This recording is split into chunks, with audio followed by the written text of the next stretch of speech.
The man was dead, and she knew it. She also knew that he knew it. After 12 years as an intensive care nurse, Sara could see it in his eyes.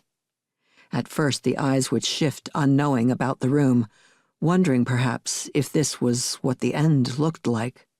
If there was a great light and an ascension up toward it, she couldn't see that in the blankness. Then the eyes would glaze over, as if blindness had overcome them, a film of moist gray obscuring what had once been a dark brown. She checked the monitor and didn't like what she saw.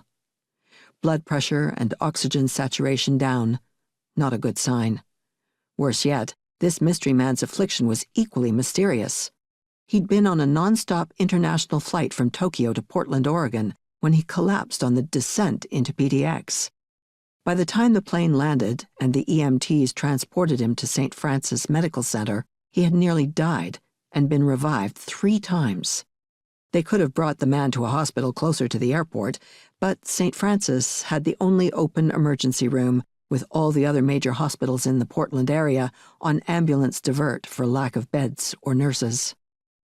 That was 5 hours ago, just as Sara was starting her third of 4 12-hour night shifts in a row. Midnight now.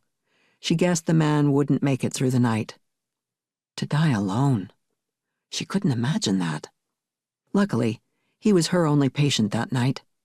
She'd be there for him so he wouldn't have to die alone. That is, unless they could find a way to fix whatever had overtaken his body.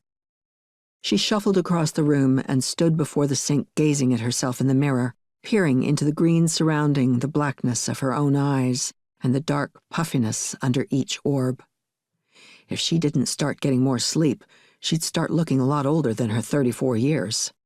Most of her obsidian black hair was shoved up into a ball on the back of her head, with only a few curly wisps falling down along each ear, and her not wanting to touch herself with the nitrile gloves, so she blew at the strands, a useless effort, since she was wearing a mask.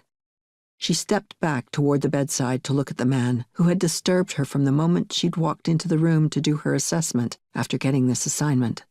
The patient looked too much like her older brother Patrick.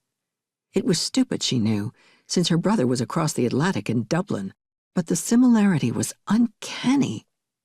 The narrow nose, the strong chin, everything but the hair. This man had nearly blonde hair, and her brother's hair was as black as hers.